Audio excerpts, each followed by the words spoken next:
So this talk is about how to not pull a me and how to be intentional with your art. What does that mean? I'll explain shortly. However, before we begin, my name is Ali Ford, and I'm a spoken word artist, and I also help run community open mics here in Manchester, Connecticut. On the left, you can see me being really pretty, and on the right, you can see me being really pretty with my team. And at these open mics, we have zero censorship. However, it does not mean that anyone can perform whatever they want because we value keeping the space safe. Why is that so important? Please use your imagination for me real quick. So, you're going to the community open mic for the very first time ever. You've never been to one of these, so you get there, you watch the acts come up one by one. You wonder if that cute SoundCloud rapper is single. He's not.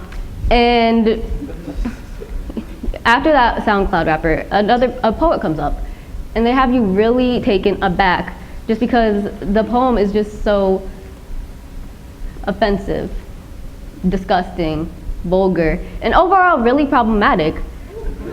And at this point, you don't ever want to come back to an open mic, and you don't, because it was just that bad. Well, when that does happen, it's never really that deep. It does make the space a little uncomfortable for a brief moment, but it doesn't really take away from the entire night. But why would I know so much about being problematic? Well, I was that problematic poet one time. When was I problematic at all? Well, just to preface it, this is my poetry coach, Ryan Parker. He's been coaching me for the past 4 years, which is a long time to be putting up with me.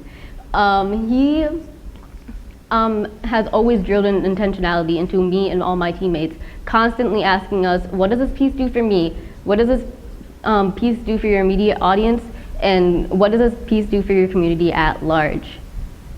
And of course, I never really got it. I just really figured I could just create art and it would just be that. But I never really understood what it meant to keep a space safe. When I was 14, I really wanted to be a cool cat. Like, I'm not even gonna front. And I really valued the opinions of my peers. However, I was also very depressed during this time, and Parker really knew that because he would coach these pieces that I would write and that would reflect that.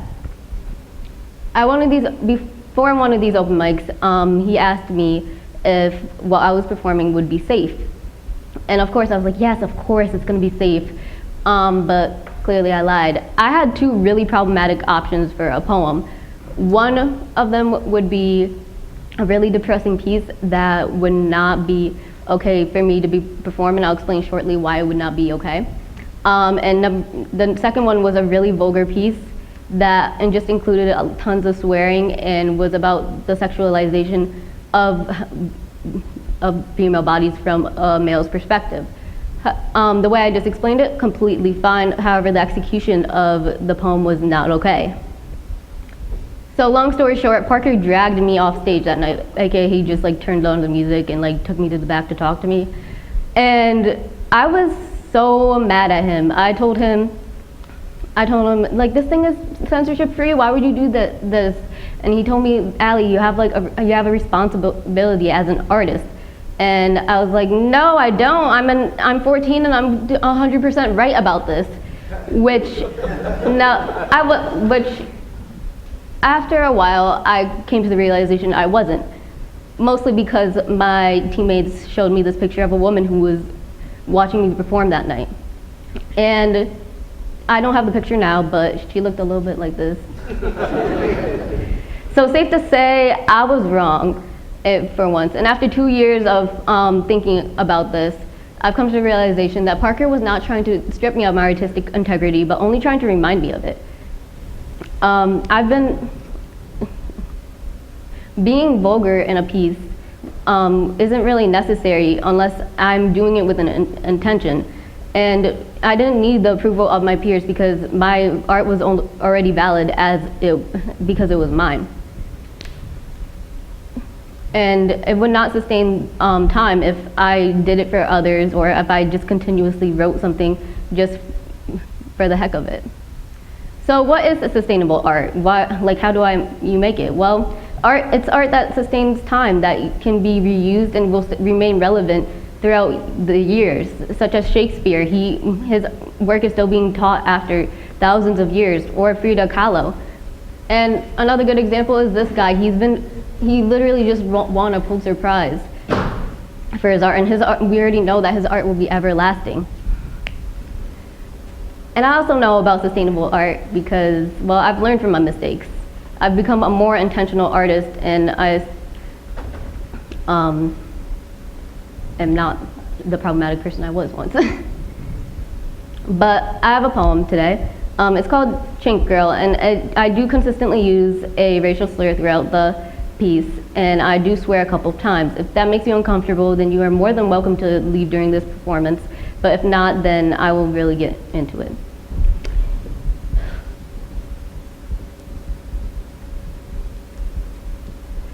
Chink girl got almond cut eyes. Cut them open a little wider so I can see what she sees. Cut them open a little whiter so she a little easier to desire.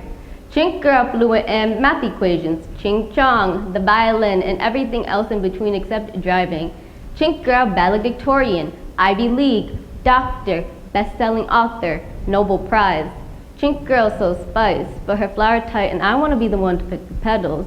Chink girl born American but still need to go back to China. Chink girl don't mess with chink boys. She want to mix her babies up so when they eat that rice it's a little easier for them to swallow. Chink girl loud with that silence. Chink girl got you with your fill girl. Chink girl not even your chink girl. Chink girl her mama's a knock. Chink girl tired of you calling her a chink. Chink girl not chink girl. Chink girl Filipino girl. Filipino girl thinks igual ay tanga. Filipino girl got almond cut eyes that she ain't cutting water because she don't need to be desired. Filipino girl don't mess with math. Filipino girl won't be Ivy League, but she's still gonna make more money than you. Filipino girl loud with her voice. Filipino girl is fucking tired of your shit. Pangit doesn't know Filipino girl. Filipino girl beautiful despite what Pangit thinks. I wrote this on behalf of my people. We are not your human calculators. We are not your eye candy. We are not made to fit in your box. We are walking masterpieces that demand your respect.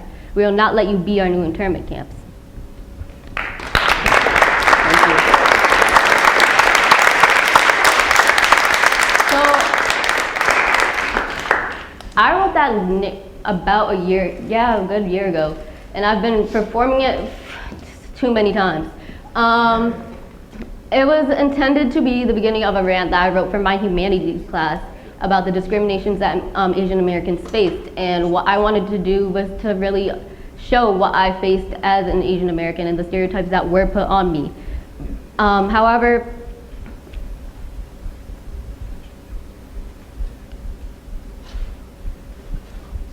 I wanted it to be strong, and I also wanted to take those stereotypes back and be my own person. With that, my intentions were executed. And I only swore literally twice in that poem. I didn't really feel the need to swear any time other than that. And those two swear words, were only just to communicate my frustration with the amount of stereotypes that I've been facing. And yes, I've reused this poem way too many times. I've performed it so many times. My teammate in the audience right now is probably tired of hearing this poem. I'm so sorry. I've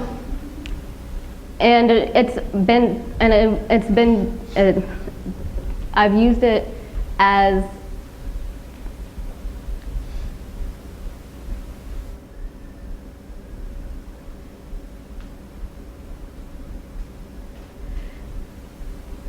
and it's been used at the same every time, and it's executed the same purpose every single time. And every time I've been finished performing it, people have come up to me and said, wow, I've really related to this as an Asian American or as another person of color who's faced stereotypes or any type of racism. And so at the end of this all, this piece benefited me, my immediate audience, and community at large. So I've gone on about how I've realized how to be intentional as an artist, but what does it mean for you guys to be intentional? How do you guys master that? Well, first off, follow Parker's right about this, and I'm not right about this, but always be intentional. And always ask yourself, what does this do for me? What does this do for my immediate audience? And what does this do for my community at large? And also check your execution of the piece.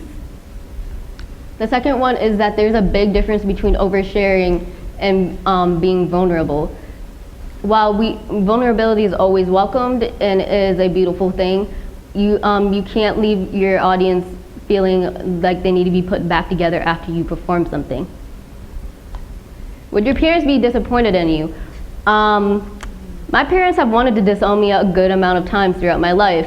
I'm a lot to handle.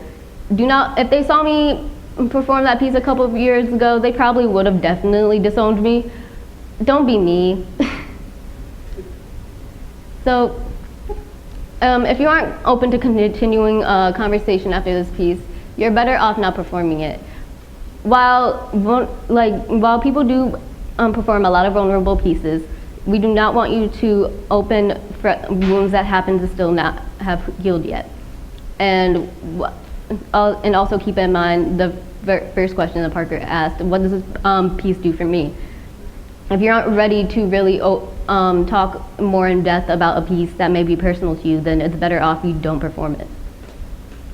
Shocking your audience with derogatory language or a message will not make them listen to you. Well, that's pretty point blank. If I just cuss up here too many times, then no one will probably want to listen to me and would just mostly hear the swear words. And it will not make your audience want to listen to you or furthermore relay that message that you want to spread. Trigger warnings are actually super duper helpful to those who need it.